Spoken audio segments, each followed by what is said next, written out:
J'aime bien l'idée, d'aller, prendre un son et aller le triturer dans tous les sens. C'est-à-dire, le faire partir, le faire revenir, le rendre agressif, le faire disparaître, l'idée, c'est vraiment de jouer avec tout ça.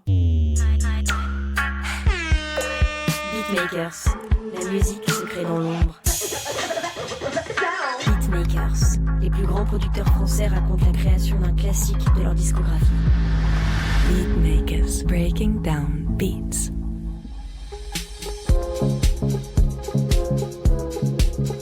Elle écrit sa propre légende depuis presque 25 ans.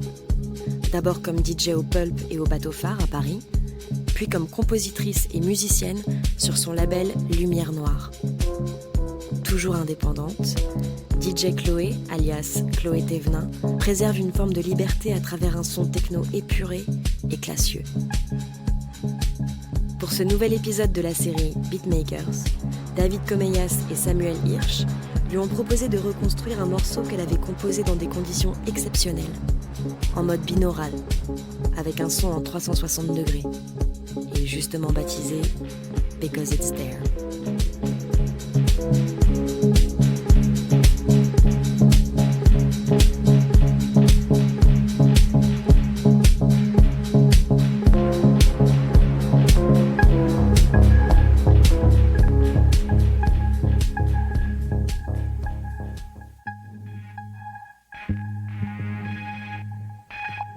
Bonjour, je m'appelle Chloé et je suis productrice DJ depuis une vingtaine d'années. C'est un peu particulier, c'est-à-dire qu'il y a beaucoup de morceaux de l'album que j'ai composés dans mon studio, mais ce morceau précisément, il a été fait à la Maison de la Radio dans le cadre d'un projet son binaural, donc son 360 degrés, donc avec les enceintes un peu partout dans la pièce. Donc l'idée, c'était de voir comment le son 360 degrés pouvait influencer, nous, notre composition. C'est le point de départ en fait de ce morceau-là.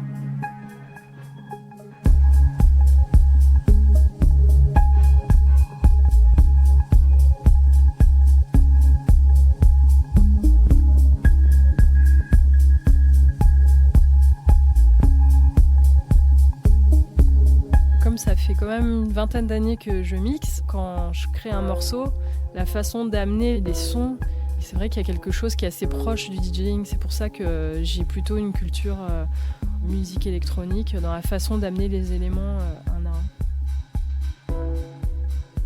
Comme un peintre, par exemple, qui a une palette de couleurs et qui va peindre dans du sombre, par exemple, et qui va se dire tiens, j'aimerais bien mettre un petit peu de luminosité ici pour essayer de rééquilibrer. Enfin, c'est une espèce de tout global. Donc, dans la production musicale, en fait, le fait d'écouter quelque chose va me faire entendre des nouvelles choses et va mettre en relief des défauts ou des choses justement contraires à pousser. Donc c'est un travail qui me permet peut-être d'aller aussi un petit peu plus loin que dans le DJing, puisque je rentre dans le morceau vraiment et je suis toute seule dans mon studio. Mais par contre, je me sers de ce que je sais faire, par exemple de mes week-ends, de mes soirées, les émotions que j'ai emmagasinées, et j'essaie de les garder, de les réutiliser dans la semaine en studio.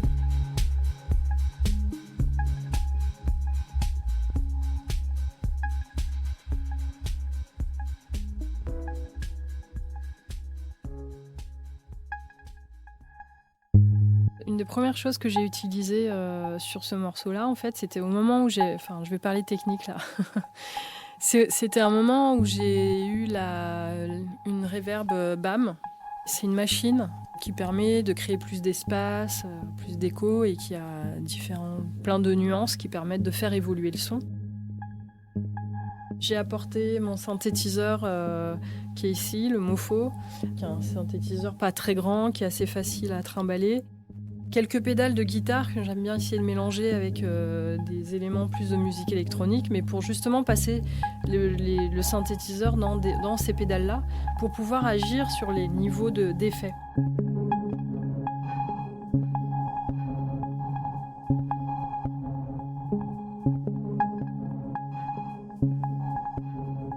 Là, en l'occurrence, c'est le son du synthétiseur, le Mofo, qui fait une petite basse que j'ai mis tout de suite dans un délai et une reverb, qui crée une espèce de petite ambiance.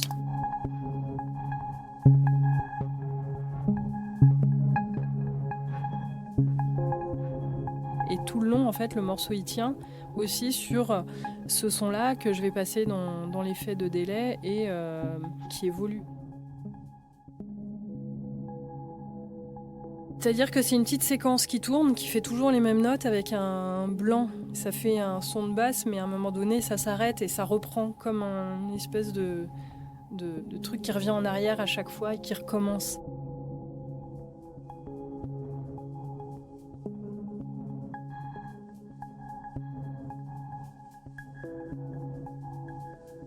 En fait, j'ai toujours utilisé des délais et de la réverbération. Ces deux effets, c'est les deux effets principaux qui créent une sorte d'espace sonore qui, moi, m'ont toujours inspiré très profondément et qui m'ont toujours, en tout cas, donné envie d'exploiter le son en termes de panoramique, d'exploiter le son pas que en son binaire et dans le sens musique, juste musique électronique et techno.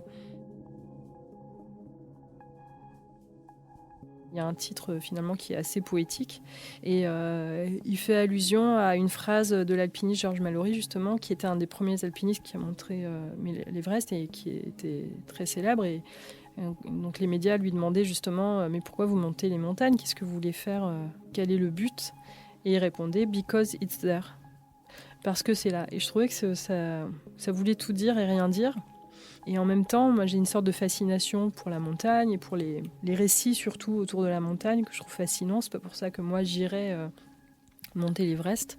Mais en tout cas, je trouve que c'est fascinant parce qu'on se dit, c'est marrant, il y a des gens qui font en sorte que toute leur vie converge vers ça et qui mettent leur vie de famille de côté à ce moment-là. Et on se dit, mais qu'est-ce qui les pousse comme ça à aller... à vouloir conquérir comme ça, quel est le but ? Ces questions et ces réponses, en fait, peuvent faire écho à des réponses, des questions qu'on se pose aussi, nous, dans des quêtes parfois qu'on a, des quêtes parfois inutiles, parfois utiles, mais en tout cas, ça résonne. De la même façon que dans les montagnes, je retrouve un peu ces profondeurs de chant et ces grands espaces, ces échos totalement. Ça me permet justement de retrouver un petit peu tout ça. The Screw Scientist. Si je les fais lents, c'est justement pour que ça reste organique et pour qu'il y ait la place aussi de mettre des choses. Dans le ralenti, il y a des choses qui apparaissent aussi. C'est comme quand on met des morceaux de hip-hop hyper lents, en fait, c'est hyper bien. Don't say my name in vain. I'm so glad that you came. All these bad bitches getting slain. Broke ass nigga get a clue. All these niggas know how we do. Let's go. Après, je me dis tiens, je vais mettre un petit charlet, juste pour donner on va dire un tempo et un rythme pour moi. Ce son de hi-hat, il a une réverbération, il pourrait faire penser à un son comme dans les batteries, quoi, de cymbales, qui est joué très courte.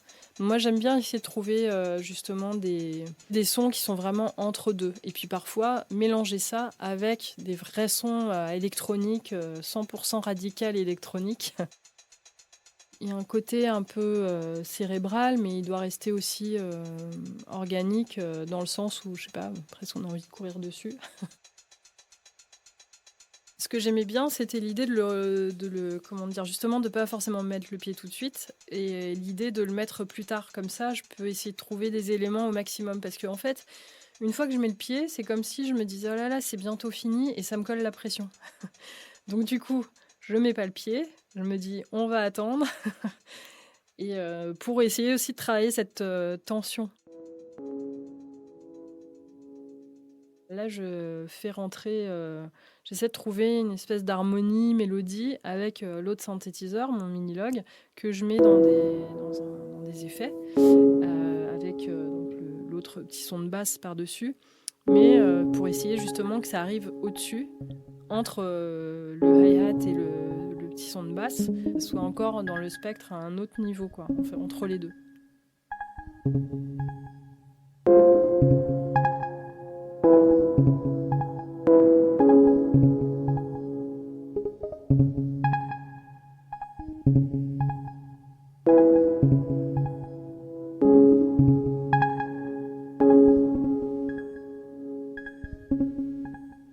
basse qui raconte quelque chose et l'autre clavier qui vient compléter ou répondre, mais en tout cas, ça va unifier l'histoire. Après, j'aurais pu par exemple prendre le parti de faire juste une seule mélodie avec juste un synthétiseur et boucler ça, et voilà. Mais le fait d'avoir deux synthés de couleurs différentes, si je puis dire, en fait, c'est l'assemblage des deux qui va créer une unité, en fait. Donc quand on les entend séparément, peut-être ça n'a pas trop de sens ou c'est un peu pauvre, mais le fait de les entendre ensemble, chaque élément a sa place à tel ou tel moment. Je suis pas obsédée par les fréquences dans le sens où je vais pas regarder le spectre systématiquement, mais en même temps c'est un outil qui est intéressant et qui est important. En fait, assez naturellement, ça se place tout seul, c'est-à-dire qu'on pense toujours au coup d'après. Moi, je pense pas forcément en termes de il faut un son, une mélodie ou quoi, mais il faut trouver un son qui va essayer de se placer dans tel ou tel endroit du spectre. J'ai pas eu, on va dire, une immense inspiration que j'ai puisée dans la musique électronique, parce qu'en fait, l'inspiration que j'ai eue dans la musique électronique, au départ, elle venait des raves et des clubs, plus que la science du son et tout ça. Mais par contre, après, je l'ai plus ressenti dans la musique classique ou la musique contemporaine. C'est une musique qui est inspirante, je trouve, qui est intéressante, justement, parce qu'il y a un côté radical. Je trouve que, justement, dans le classique, il y a vachement ces moments, les moments de spectre, justement, où il y a des moments où ça peut aller complètement dans les graves, et puis après, ça va dans les aigus, et puis après, ça va dans tout il y a un côté très dramatique, et puis après, il y a quelque chose de léger. Et en fait, moi, ça me raconte quelque chose, ça. Donc, c'est plus ces affinités-là.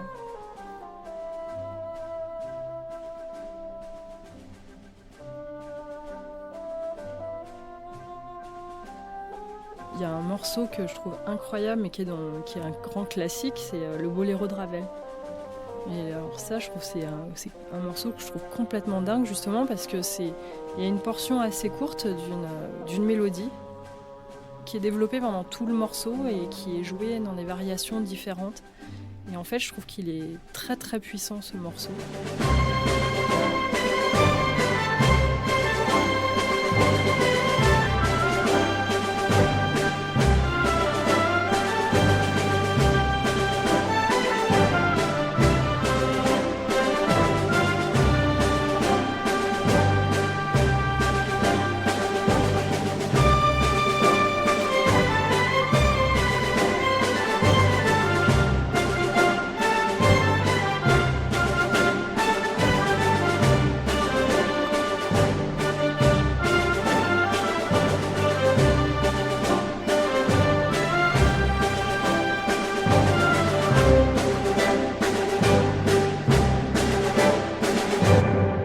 Je me sens emportée, en tout cas, parfois dans des mélodies, mais souvent dans ces genres de mélodies un peu répétitives comme ça, et où il y a des variations.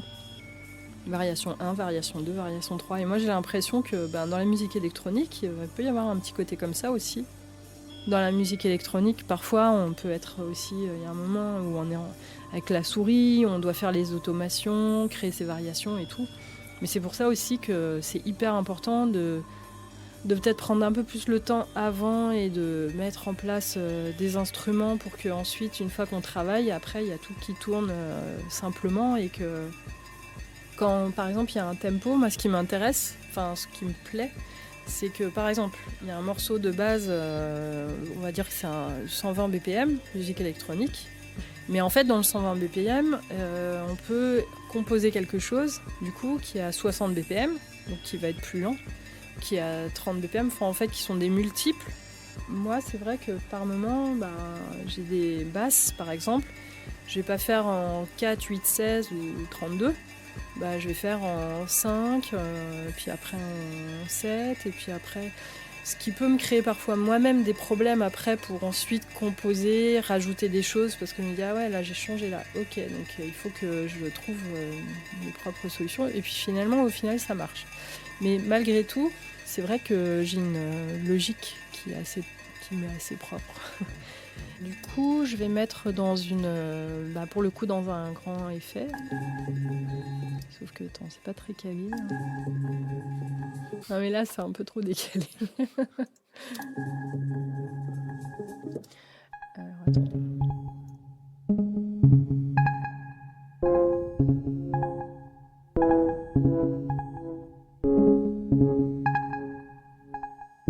En fait, à partir de là, je peux justement tout faire, tout développer. Donc en fait, je travaille sur un petit moment et j'arrive à voir très vite comment en fait ça peut évoluer.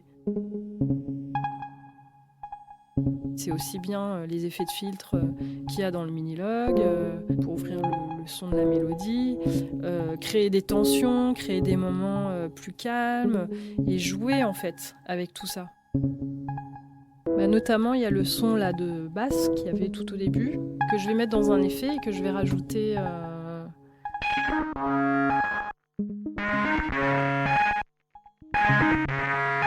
En fait, c'est exactement le même son, sauf que je l'ai passé dans un effet.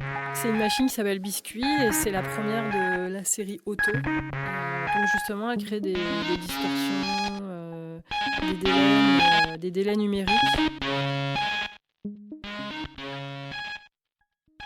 Effectivement, il y a des moments où je vais vraiment aller dans les sons plus agressifs et tout, justement, plus noise.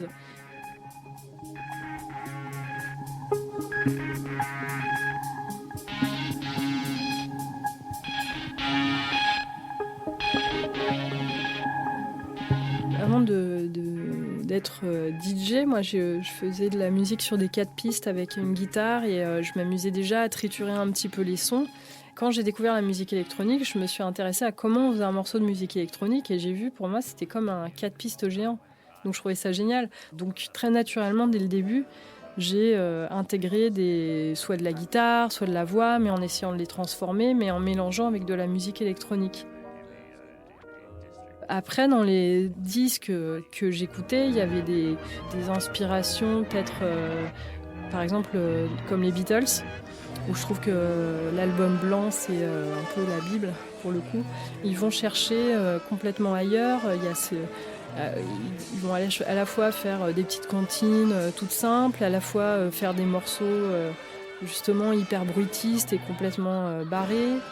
Revolution, par exemple, qui est vachement saturé. J'aime bien ces approches comme ça.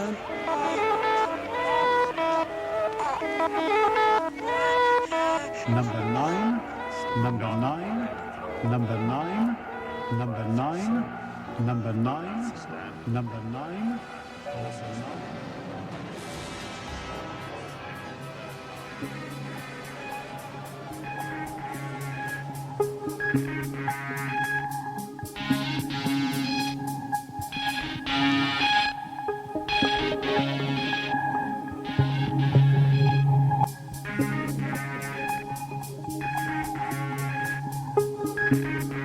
Tout est mis dans une grande réverbération, des effets, et tout ça. Et en fait, après, donc, je vais mettre le pied. Je vais mettre le pied maintenant, ça suffit. On lâche.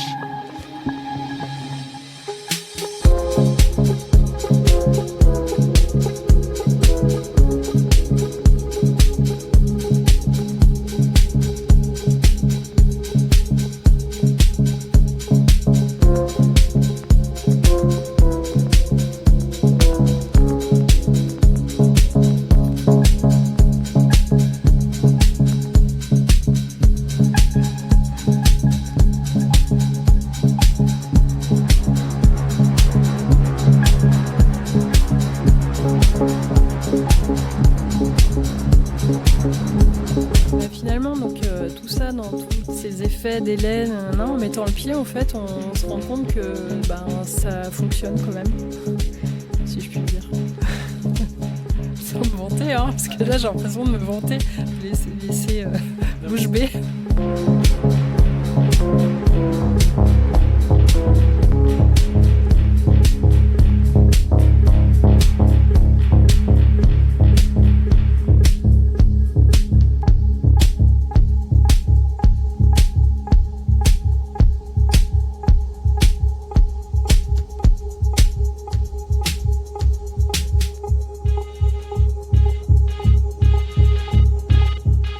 disais, je suis à 111 BPM. Donc dans 111 BPM, après, je peux faire une basse qui joue sur chaque temps. Tout, tout, tout, tout. Ou soit tout, tout, une fois sur deux. Comme la snare d'ailleurs. Soit je peux faire juste une fois. Tout, puis j'attends son tour. Donc faire une basse qui va se jouer qu'une fois sur deux ou qu'une fois sur quatre, ça va donner une intention un peu plus lente. Si je mets une basse qui est sur chaque temps, ça crée une accélération. Donc c'est pour ça que dans les synthétiseurs, on a le mode qu'on appelle arpeggio, qui est justement ce son qui joue sur chaque temps et qu'on peut choisir justement de le faire rapidement, lentement, et en tout cas il se cale sur le tempo.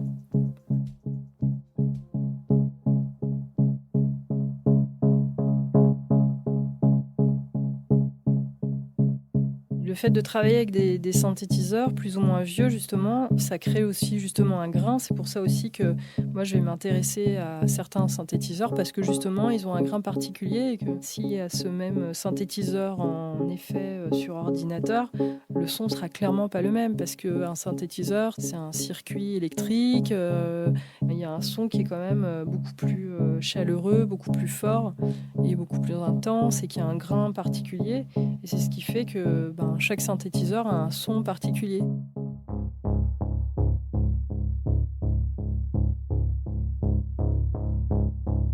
Quel que soit le style musical, je suis sensible à la démarche justement de chercher un son. Par exemple, moi j'adore Suicide. Ce que j'aime dans leur musique, c'est le côté justement très transversal et en même temps un peu noise, justement électronique, pop, noise, où c'est que de la boîte à rythme synthétiseur dans des effets et une voix. Et en fait, le grain de leur musique fait tout le son de leur groupe.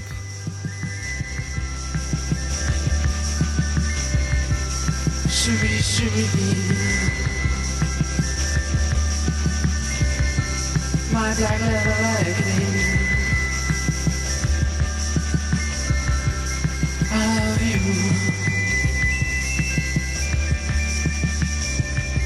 I love you.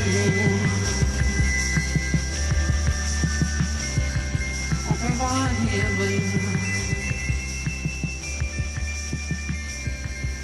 Open my heaven. Alors après, les autres éléments, c'est des petits éléments qui viennent rajouter des détails. Par exemple, avant la reprise, il y a un break, il y a un moment de tension avec le biscuit qui crée une distorsion et qui monte. J'ai rajouté une cymbale à l'envers avec des petits sons qui permettent de relancer le morceau. Et en l'occurrence, c'est ce son-là.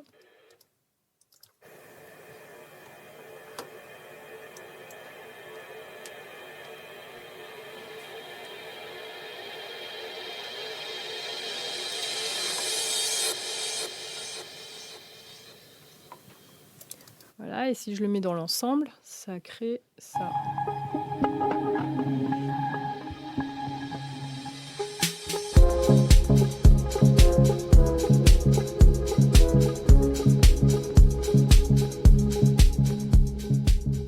Moi, ça m'a jamais dérangé d'être entourée de garçons, hein.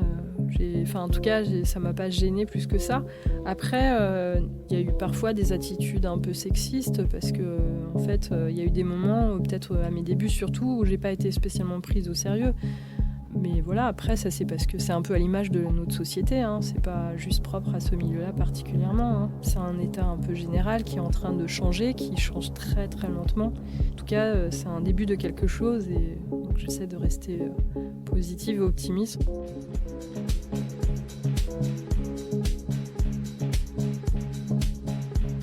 Il y a quand même une ouverture qui se fait, il y a de plus en plus de filles qui mixent, Nina Kravitz, Hélène Alien et d'autres.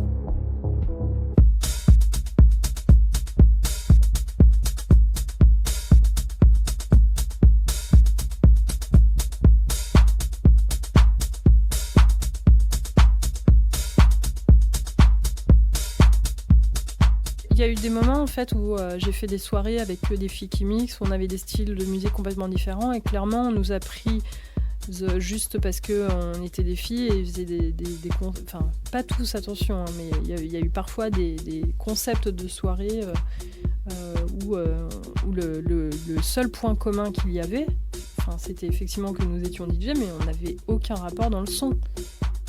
Donc en fait, ça foutait le bordel dans la soirée, puisque musicalement, ça n'avait aucun rapport. C'est un peu bête en fait, c'est de la bêtise. Mais ça, il y en a partout. Hein. Mais ça change, un peu, mais trop lentement.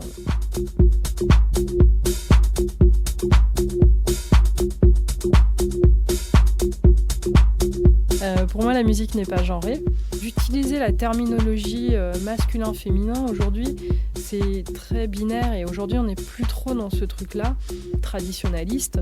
Quand on me dit ma musique est féminine, pour moi, ça ne me parle pas du tout. De la même façon que si on me disait ma musique est masculine, ça ne me parle pas. Donc je ne réserve pas ça juste au féminin.